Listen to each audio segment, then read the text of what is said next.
Ce jour-là éclata une violente persécution contre l'Église de Jérusalem.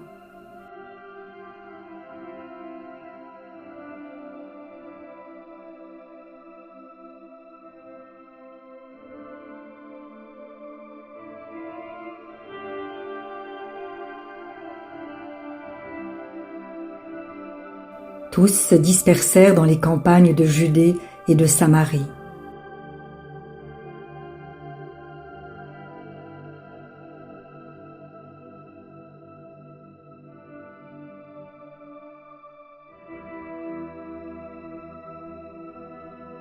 À l'exception des apôtres.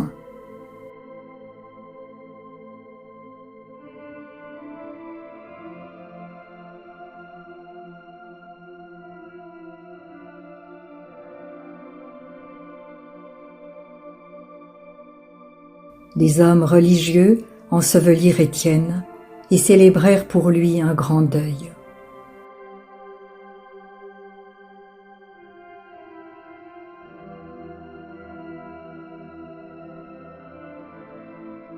Quant à Saul, il ravageait l'Église, il pénétrait dans les maisons pour en arracher hommes et femmes et les jeter en prison.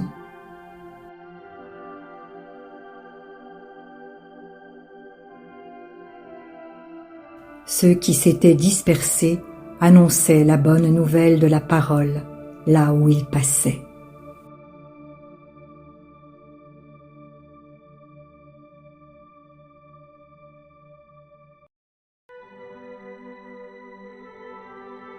C'est ainsi que Philippe, l'un des 7, arriva dans une ville de Samarie, et là il proclamait le Christ.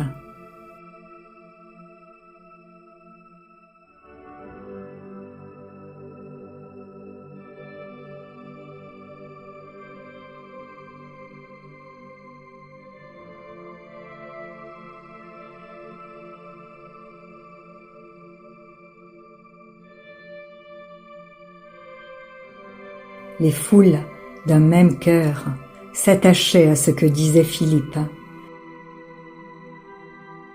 car elles entendaient parler des signes qu'il accomplissait, ou même les voyaient.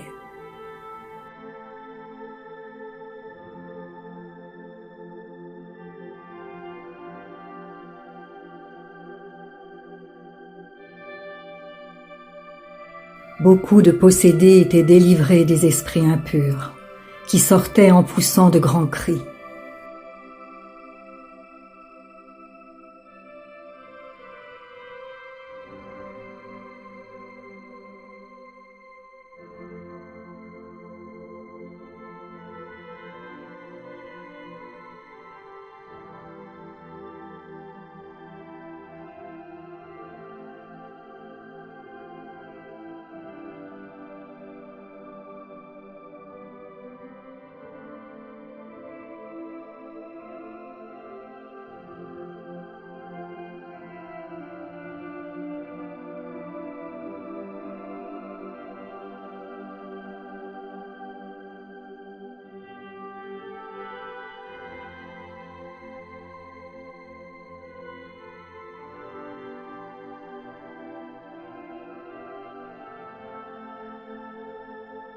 Beaucoup de paralysés et de boiteux furent guéris.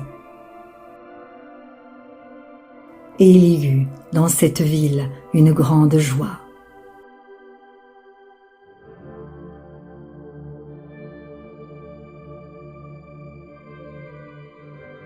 Or il y avait déjà dans la ville un homme du nom de Simon. Il pratiquait la magie et frappait de stupéfaction la population de Samarie, prétendant être un grand personnage.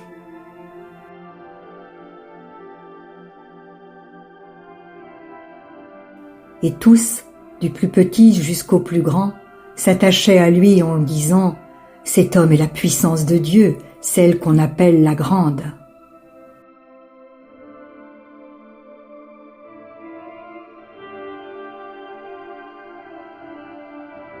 Ils s'attachaient à lui du fait que depuis un certain temps, il les stupéfiait par ses pratiques magiques.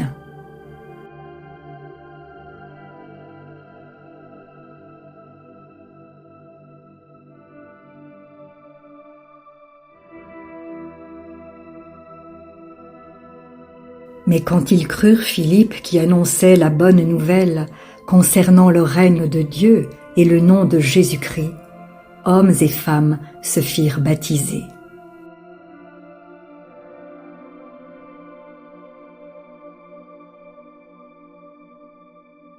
Simon lui-même devint croyant, et après avoir reçu le baptême, il ne quittait plus Philippe. Voyant les signes et les actes de grande puissance qui se produisaient, il était stupéfait. Les apôtres, restés à Jérusalem, apprirent que la Samarie avait accueilli la parole de Dieu. Alors ils y envoyèrent Pierre et Jean.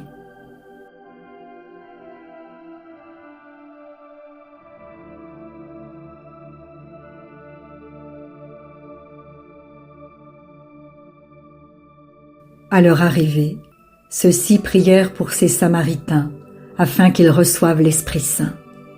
En effet, l'Esprit n'était encore descendu sur aucun d'entre eux. Ils étaient seulement baptisés au nom du Seigneur Jésus. Alors Pierre et Jean leur imposèrent les mains, et ils reçurent l'Esprit Saint.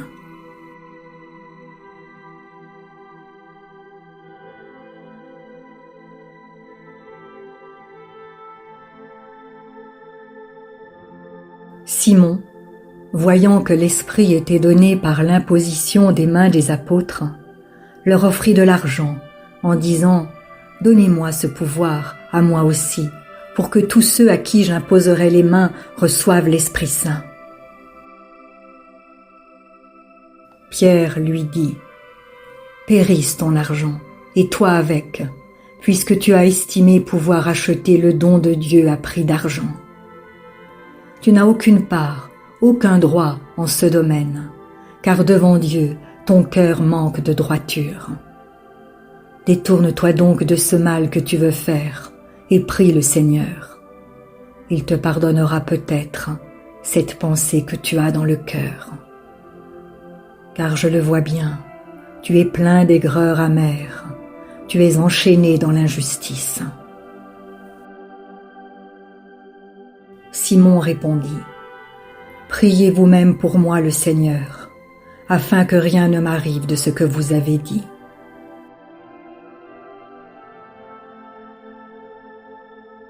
Quant à Pierre et Jean, ayant rendu témoignage et proclamé la parole du Seigneur, ils retournèrent à Jérusalem en annonçant l'Évangile à un grand nombre de villages samaritains.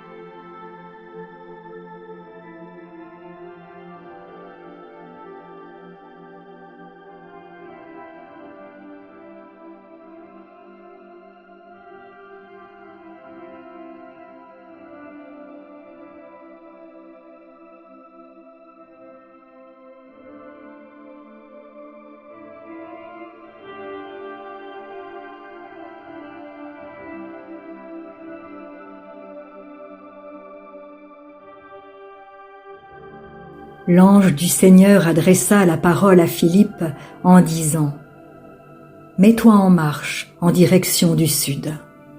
Prends la route qui descend de Jérusalem à Gaza. Elle est déserte. »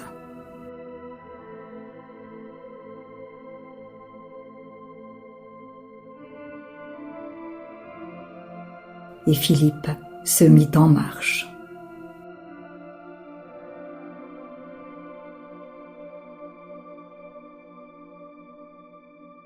Or, un Éthiopien, un eunuque, haut fonctionnaire de Candace, la reine d'Éthiopie, et administrateur de tous ses trésors, était venu à Jérusalem pour adorer.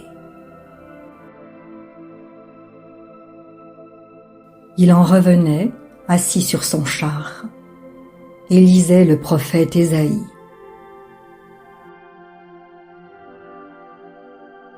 L'Esprit dit à Philippe « Approche et rejoins ce char. » Philippe se mit à courir, et il entendit l'homme qui lisait le prophète Ésaïe. Alors il lui demanda : « Comprends-tu ce que tu lis ? »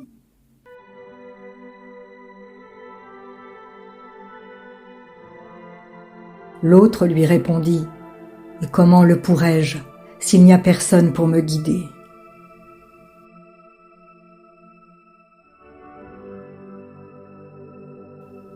Il invita donc Philippe à monter et à s'asseoir à côté de lui.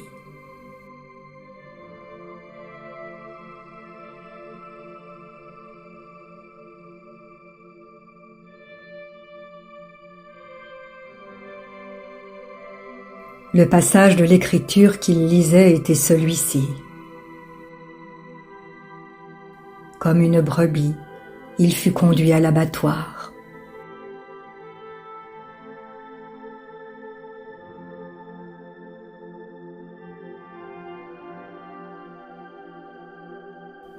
Comme un agneau muet devant le tondeur, il n'ouvre pas la bouche.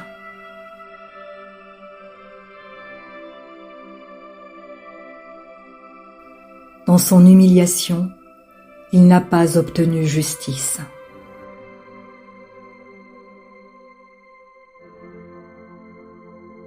Sa descendance, qui en parlera ? Car sa vie est retranchée de la terre. Prenant la parole, l'eunuque dit à Philippe : « Dis-moi, je te prie, de qui le prophète parle-t-il ? De lui-même ou bien d'un autre ? »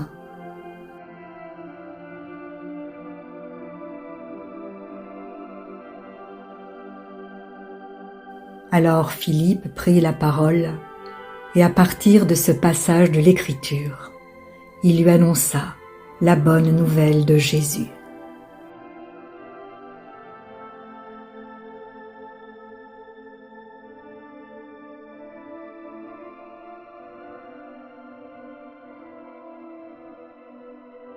Comme ils poursuivaient leur route, ils arrivèrent à un point d'eau. Et l'eunuque dit : « Voici de l'eau. Qu'est-ce qui empêche que je sois baptisé ? »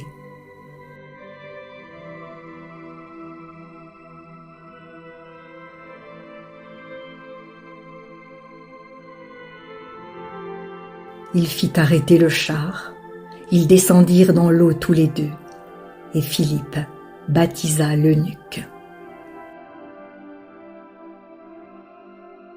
Quand ils furent remontés de l'eau, l'Esprit du Seigneur emporta Philippe. L'eunuque ne le voyait plus, mais il poursuivait sa route, tout joyeux.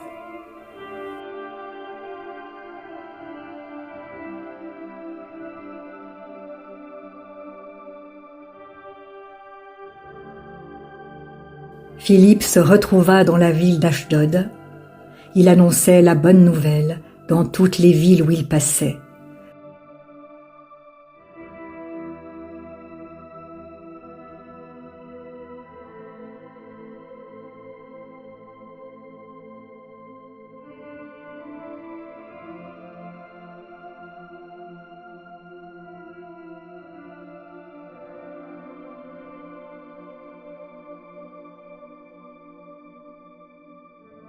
Jusqu'à son arrivée à Césarée.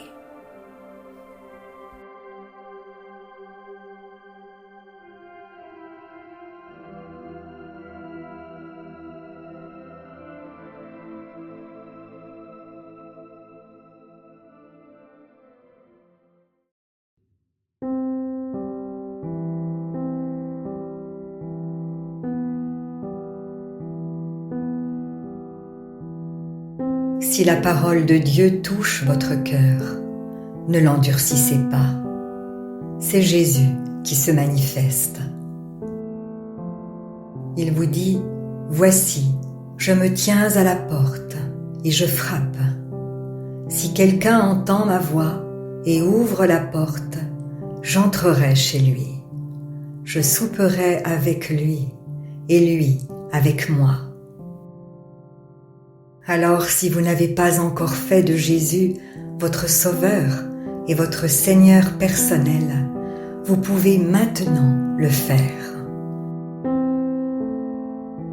Déclarez à haute voix et d'un cœur sincère: Père, je te remercie parce que tu as envoyé Jésus-Christ mourir sur la croix pour mes péchés et tu l'as ressuscité des morts. Je désire, du plus profond de mon cœur, recevoir ce pardon et être racheté par le sang de Jésus. Je t'accueille maintenant, Jésus, comme mon Seigneur et mon Sauveur. Je renonce désormais au péché et je veux te suivre tous les jours de ma vie. Au nom de Jésus. Amen. Si vous avez fait cette prière, dites-le nous simplement dans les commentaires.